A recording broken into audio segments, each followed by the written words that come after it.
welcome. You're watching the News Hour Agenda. I'm Padmaja Joshi. 11 innocent, unarmed, unsuspecting men and women have been killed in cold blood in Jammu and Kashmir in just the last fortnight. Unnerved by more and more signs of normalcy in the valley, Pakistan is upping its activities. The indiscriminate killings now leading to palpable consternation among the civilian population, especially those who are migrant laborers. Because remember, for them, it is now a very, very difficult, even critical choice between lives and livelihoods. And this is a choice that it would be impossible to make, but the terrorists have left them with very few options. हम लोग sir ready चलाते हैं, काम धाम करते हैं, थोड़ा बहुत परेशानी हो गया, रेडी वाले को साथ हादसा हो गया, इसीलिए हम लोग जा रहे हैं घर।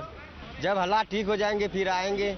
कम से कम 100-150 तो मेरे साथ थे तो वो चले गए हैं। अभी हम लोग 5 बंदे हैं, साथ जाएंगे। ये बिहार से है ना, यहाँ से ये ऐसा हादसा हो रहा है इसलिए जा रहे हैं। ये 2-3 हो गया, इसलिए जा रहे हैं। ये 3 बंदे हैं और रूम में जाएगा, वो कल परसों जाएगा। हम बिहार से हैं, बांका जिला से। हमारा नाम अंकज कुमार साहब हुआ।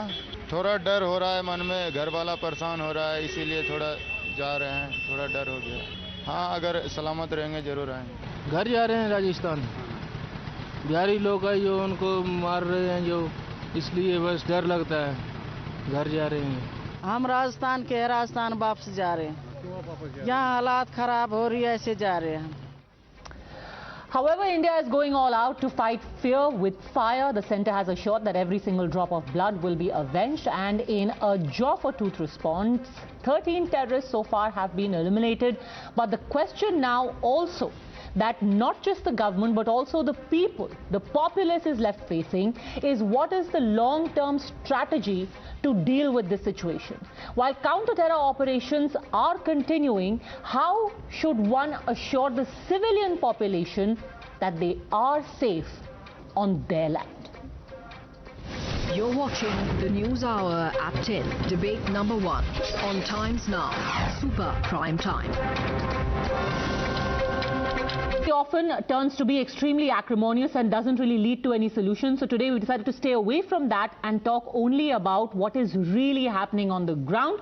Joining us is Mr. S.P. Vaid, former DG of the 15th Corps. So I want to start by asking you, Mr. Vaid, have you seen in your experience anything like this where non-combatants have been singled out and killed in this fashion? Yes, in the early 90s. Incidents like this did happen, and it in fact reminds one of those days when unarmed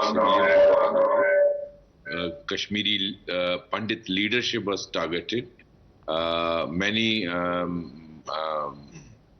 people who were holding high position in the society, like vice chancellors, the general manager of the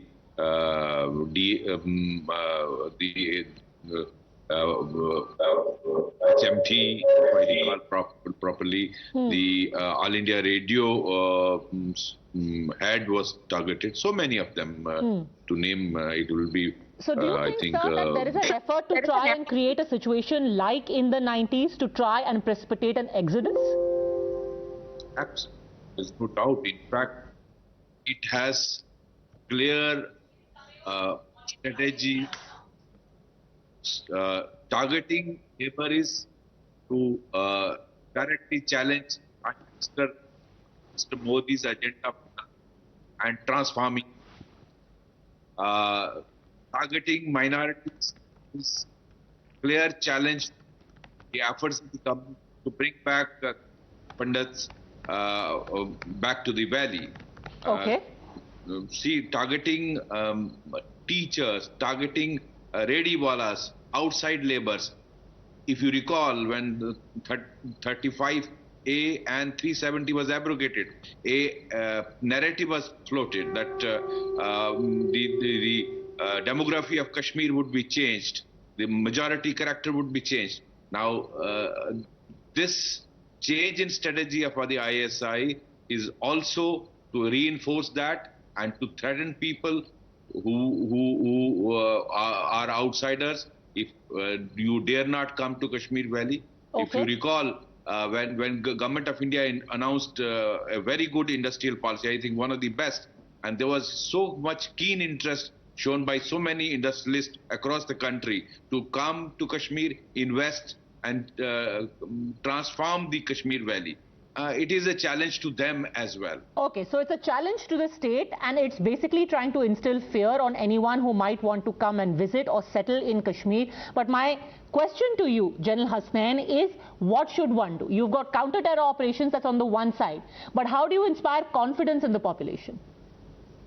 See, Shalja, the issue is, besides what DGP Vaid Saab has said, I may also just like to remind that there were other nature of such events which took place in the late 90s. You had Chitti Singhpura in 2000, you had Vandhama, you had Nandi Marg. These are rather big killings of minorities. What emerged from it was that the softest target in the Kashmir Valley is the minority. And in this particular case, what is happening is the cascading normalcy which appeared to be coming into the Kashmir Valley was the worst case scenario for Pakistan, the ISI and the terrorists and separatists. You had to reverse this normalcy. How do you do that? You choose a methodology which is low risk and high dividend. And this is the ideal way to do it. As far as putting it from the enemy's point of view, from the adversary's point of view, this is the easiest way to do it. How do you know your actual question? How do you counter this attack? Well, obviously, one of the major reasons for it is also the fact that it is to communalize the situation. Because they want to send that communal message not only into Jammu and Kashmir, but into the rest of India. Right? So that is one aspect of it. I think military operations, military police operations will always be there. Without that, you have domination, you have neutralization of the networks, etc. Much of the networks will have to be neutralized. Sleeper agents will have to be eliminated. Intelligence will have to be sharpened. Now, this is all in the security domain. But much more than this is the political and the social domain. The social domain is where the Muslim majority has to take ownership of the security of the minorities. There is no two ways about it. Because they are living in their areas, they are living with them out there, the Muslim majority can come together. They are already doing a lot of messaging has been done. The mayor of Srinagar, Junaid Mattu, has, I think, made some very good statements. Sajjad Lone has also done that. And there is tonight a movement going on in Lal Chowk where there's a debate going on. I'm getting photographs on the social media of that. Now, these are the kind of social things which will have to be done to send home the message clearly. Majority Kashmir is not with these people who are carrying out these kind of actions. Second thing is political. There must be a consensus. This is too serious an issue on which you can have political differences. Right? Political differences will only play into the hands of the other side. This is the time when somehow senior leadership must get together, inspire each other and send home the message clearly that we are together in this. Absolutely. Very, very valid point. The messaging has to happen from the majority population to inspire confidence that we are standing there for you. But as a follow-up, I want to ask you, sir, because there's a lot of debate going on about the February ceasefire, that has emboldened Pakistan and it has helped them push terrorists into Indian territory. We must end the ceasefire to ensure that things are controlled in Kashmir. Do you agree with that, General Hasnain? No, I don't agree. The thing is, this is a fallacy, right, completely. First of all, the strength of terrorists entering into Kashmir this year as infiltrators has reduced drastically, right? Notwithstanding the effort which has taken place at Uri recently, which was neutralized, and notwithstanding the successful infiltration which took place south of Panjal, which we are hunting down at the moment in the Suratkot area. Overall, the strength has reduced. You must remember that when the ceasefire is not in place, it is easier for the other side. When you let go a localized area, let go a lot of shelling and firing into that area, the attention of the forces gets diverted towards that. And infiltration is therefore much easier. So whoever is trying to give this explanation is not doing it correctly. This is not a correct military deduction. Okay.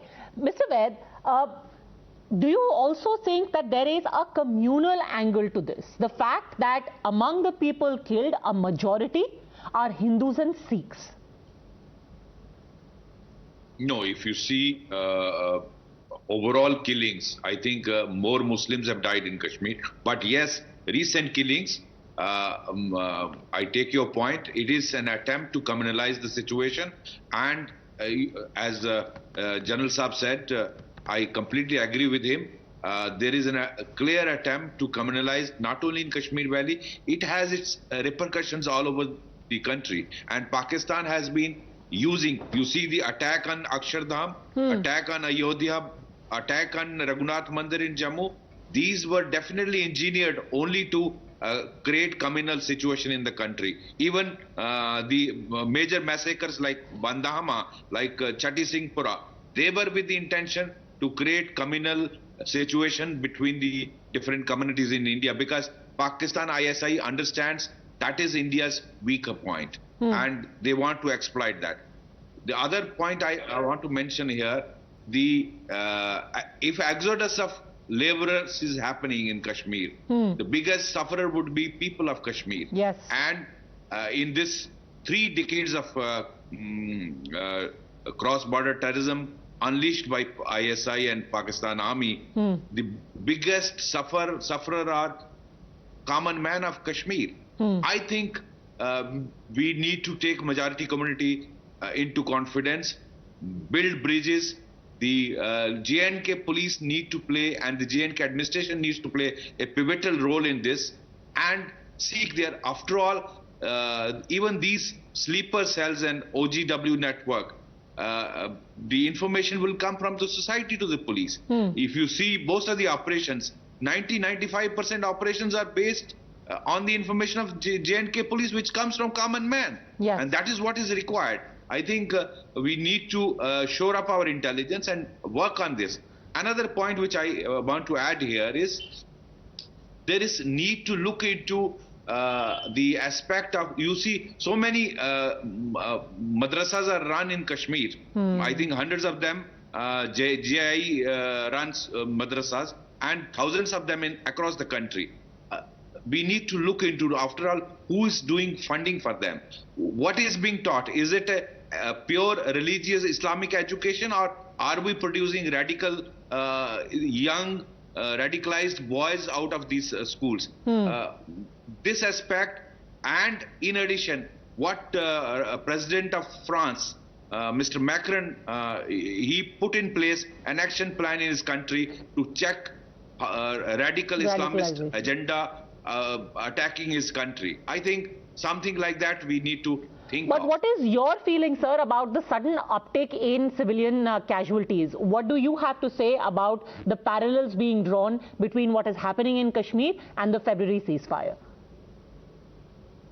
You're asking me? Yes, Mr. Ved. See, I completely agree with General Saab. The infiltration is much easier when ceasefire. Yes, sir, go When on. infiltration is much easier when ceasefire is violated, because the attention of the troops is towards the enemy, and they can't cover the whole area. So it's much easier for terrorists to infiltrate. But Pakistan did that to focus its attention in Afghanistan that time. And that advantage it has taken and achieved its purpose in Afghanistan. Now, after having got itself free from Afghanistan side, now it has focused all its attention towards the Indian side. That's what is my take. Okay, I'm going to leave it at that. Very important perspectives that have been raised both by Mr. Ved and General Hasnain. And like both of them said, very importantly, if you have the people who are involved, who are literally the foot soldiers of development activity in Jammu and Kashmir, laborers who come there to work from other states, the sufferers will be people of J&K. The development activities will suffer, the growth of Kashmir will suffer. Thank you very much, both gentlemen, for having joined me.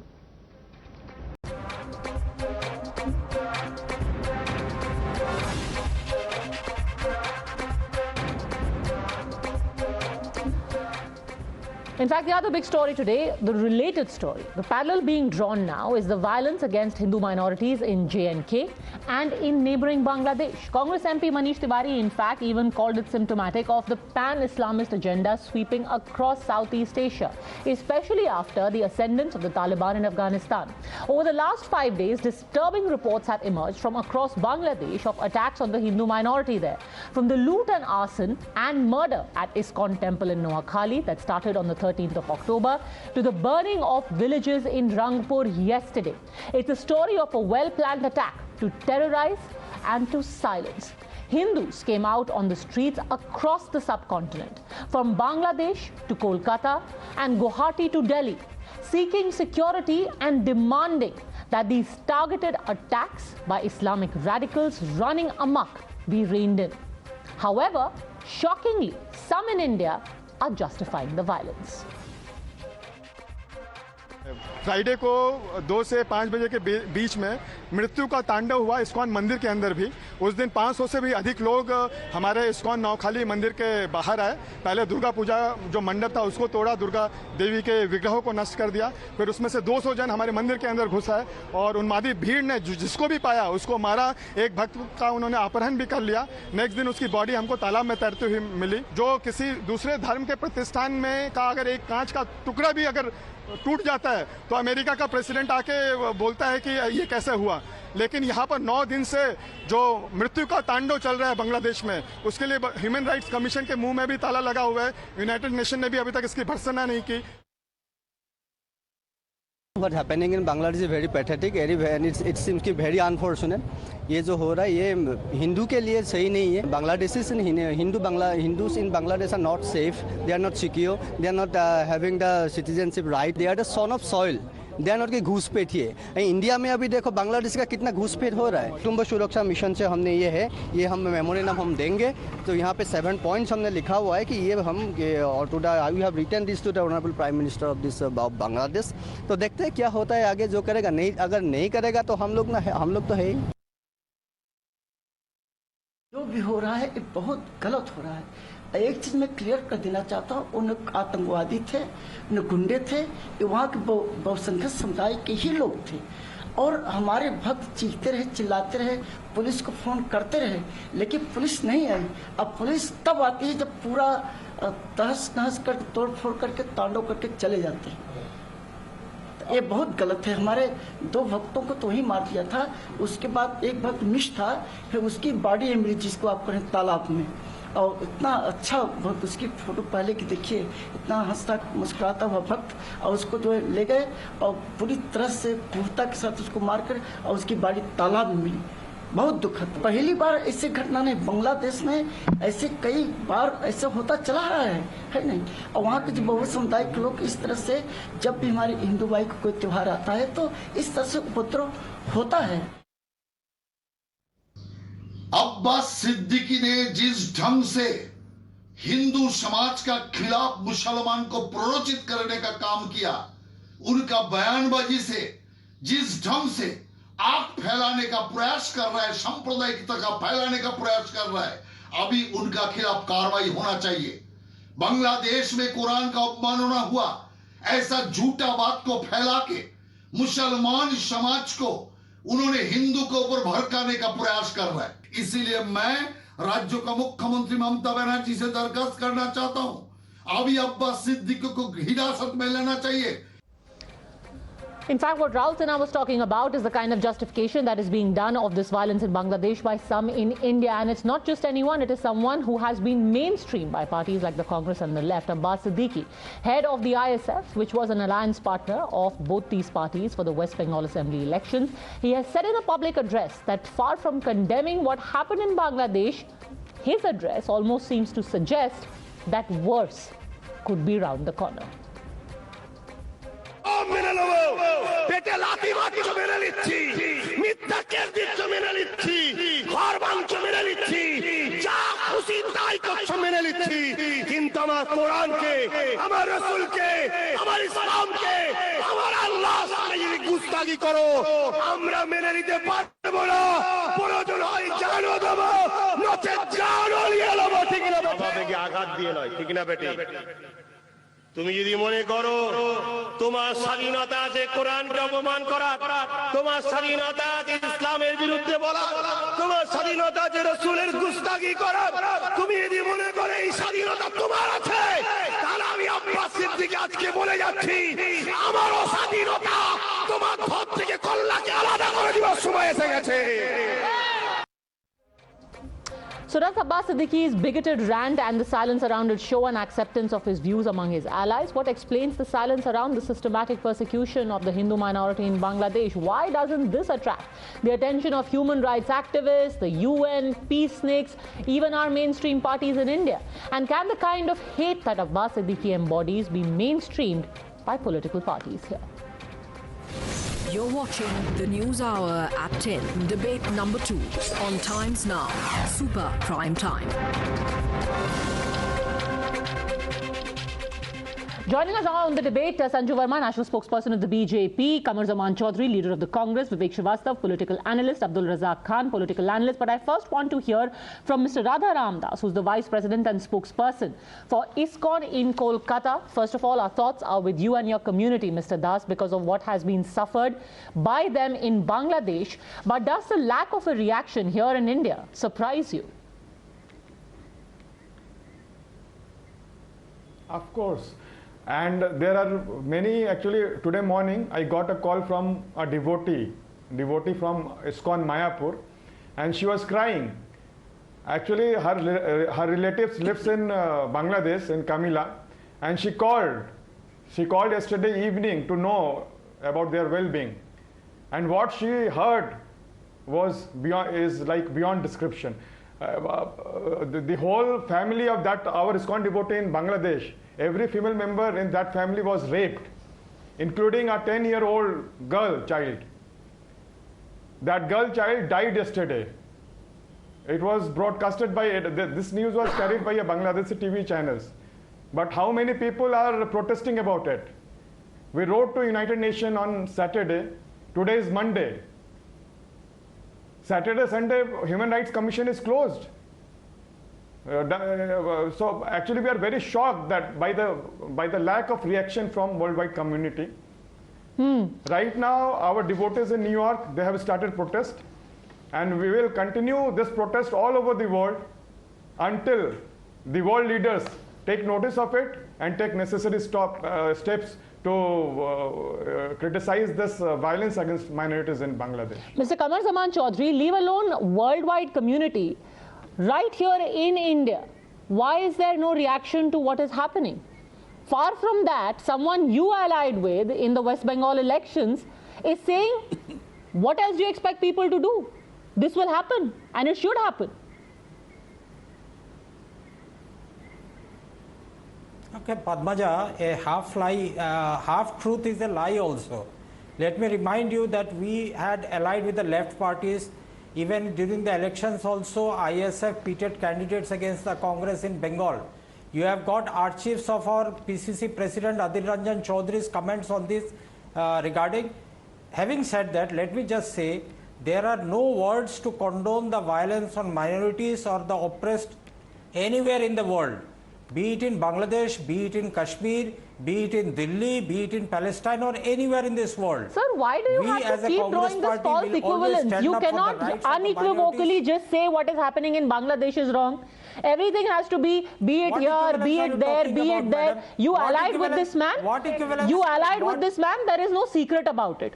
You pretend to be condemning what he is saying, but you were well entrenched in his company when it came to votes. I had come on your show and I told categorically, please go through the archives in your show during the election. How does it matter? You still allied with him. We did not have alliance with an ISF. Of course you had alliance with him. What rubbish. No, we are not. You were in alliance. You went there and the left, the CPM, the Congress and the ISF addressed a joint rally, sir. Adil Ranjan Chaudhary was on stage when actually Abbas Siddiqui walked in, and then he was removed because Abbas Siddiqui had to address. But anyway, let's not go into the past. My question to you is, today you have Mr. Radha Raman Das saying that why is there no anger or condemnation from mainstream political parties in our country? The BJP has held protests in Kolkata and Guwahati. What about your party? Why aren't you angry? Mr. Chaudhary.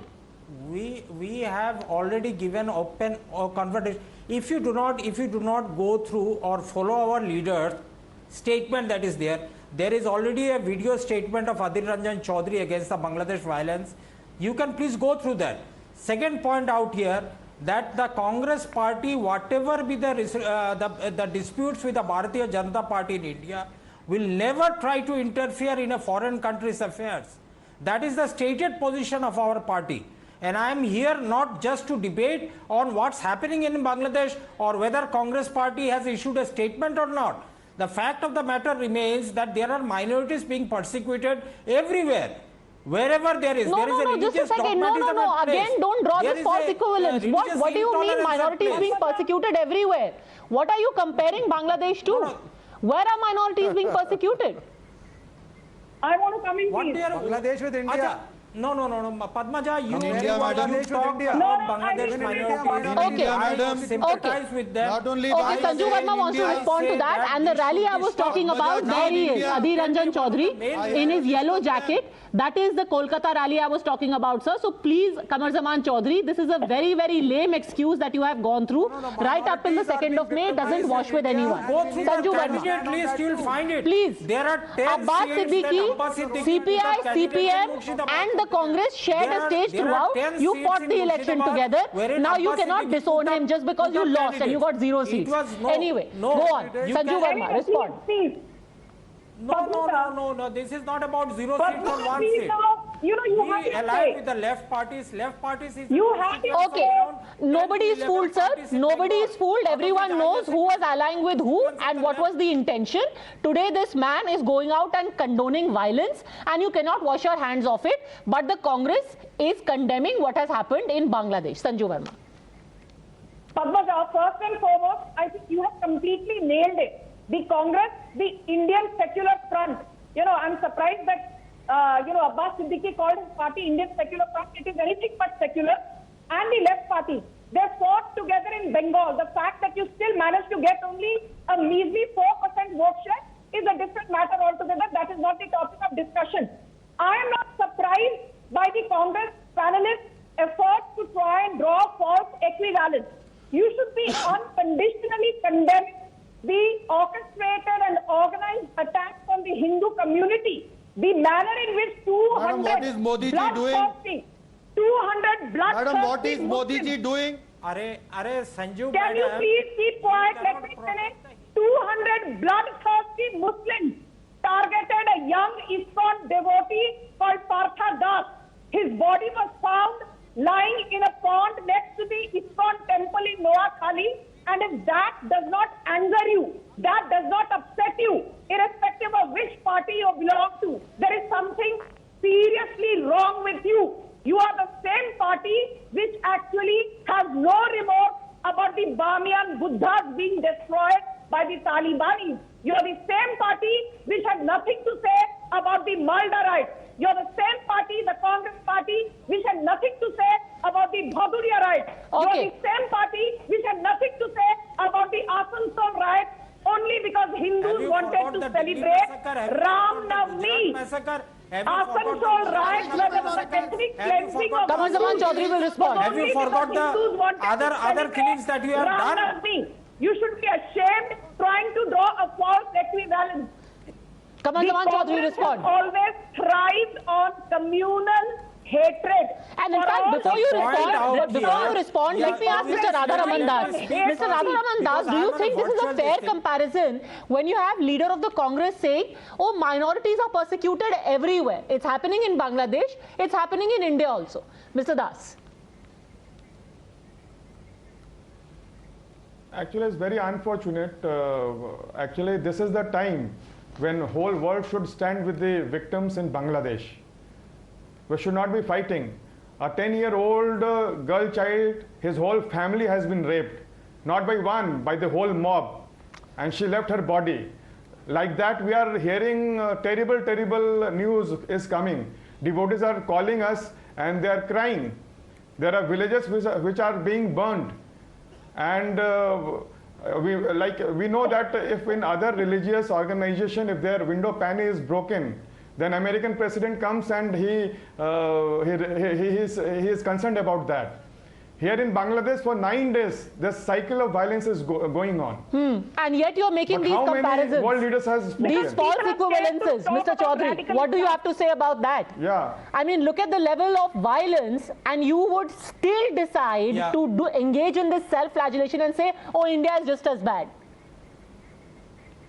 Leave politics aside for a bit, Mr. Chaudhary, for the sake of humanity. Into the equivalence.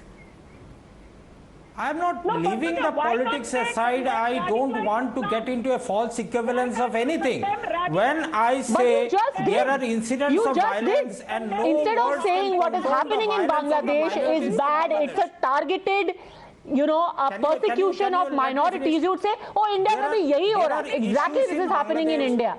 There are issues in Bangladesh which need to be... And you are trying to draw false equivalence. No, Padmaja, if you permit me 10 seconds.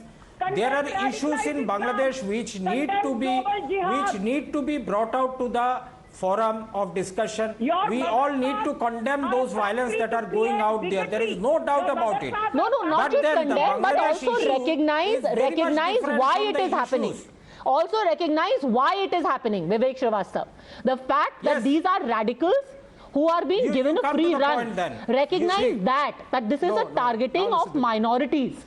Not just law and order issue. They are not given a free run. The Prime Minister of India... Yes, Sanju Verma, let everyone have their first comments, then I will come back to you to respond.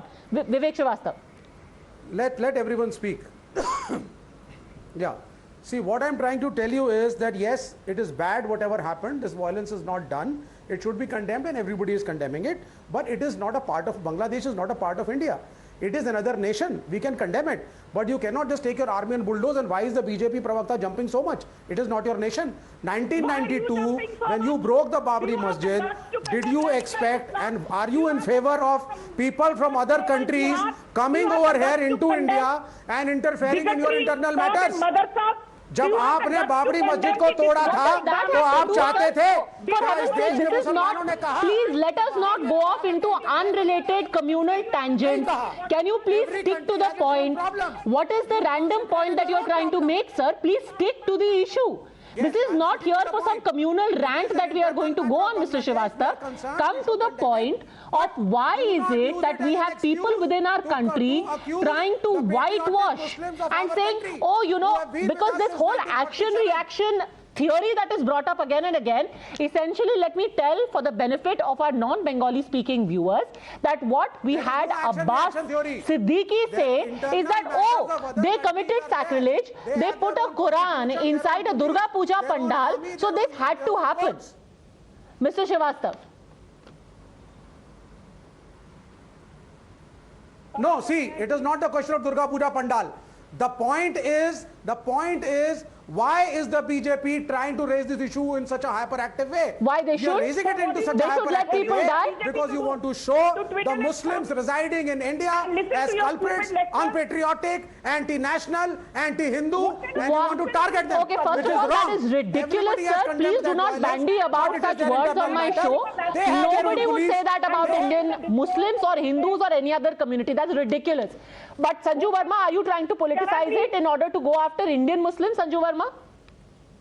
Padma, Indian Muslims enjoy enormous rights under Article 28, 29, 30, which gives rights to minorities. And mind you, despite the fact that the word minority is not defined in the Indian Constitution, Muslims are no longer minorities in India.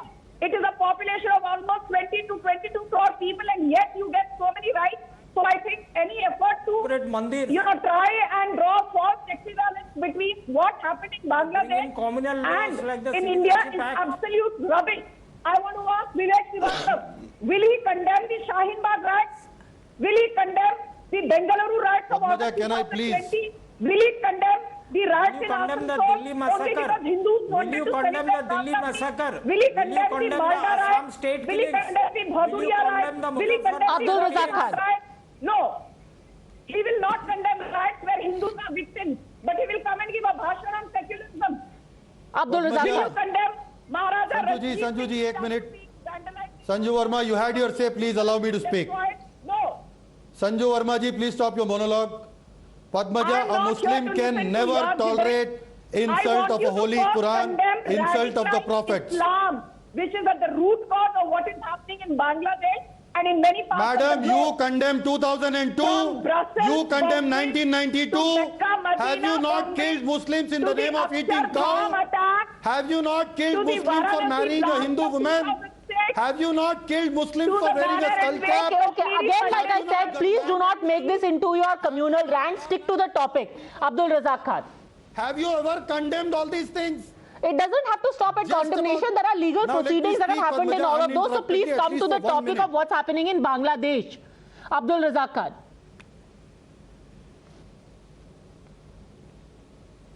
A Muslim anywhere on earth can never tolerate insult of the holy book, of the holy prophets.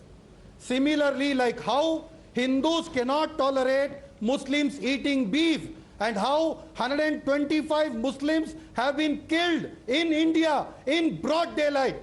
Similar debates happened in Bangladesh about Muslims, the minorities of India. These BJP leaders, including the Prime Minister, was tight-lipped. Just 3 days ago. No, just a second, Mr. Khan. Mr. Khan, are you trying to justify this violence by saying because there was disrespect, so violence has taken place? No, Mr. Khan, what is your logic? Are you trying to justify the violence, saying that there was disrespect, so violence followed? There would be people. Padmaja ji, has the Prime Minister ever condemned mob lynching in India? Sir, yes, on 6 different occasions, but this has got nothing to do with what happens in India. The question being asked is, why is there no reaction to what is targeted violence in Bangladesh? Simple. The Prime Minister of India condemning what's happening in India, 1, it has happened, 2, there are arrests, 3, there are legal cases for everything. But why are you bringing India into this? Head of the state, Modi ji, can go up to Bangladesh to garner some Bengali vote, to get some Bengali vote. Why is he keeping quiet today? Modi ji has failed the Hindus. Modi ji has failed India. Modi ji's foreign policy is failed. Modi ji has failed on all fronts. आज हिंदू खतरे में है. Okay, that is again completely pointless rhetoric. But I want to again go back to Radharaman Das and ask you, what is your finding? Because again and again, a lot of radical elements, especially in India, say nobody is going to tolerate insult to the Quran, which is also what Abbas Siddiqui said. Was it ever proven? Why is there this narrative, this canard being spread? Mr. Das. As we know that Bangladeshi Prime Minister herself told that this whole incident was created by those who are doing violence. Their own people, they put their book and photograph and spread. So we are not people like Mr. Siddiqui that will behead him. But we can request law to take action, and this person, because of whom whole Bangladesh is burning, should be hanged first. Go on. Answer.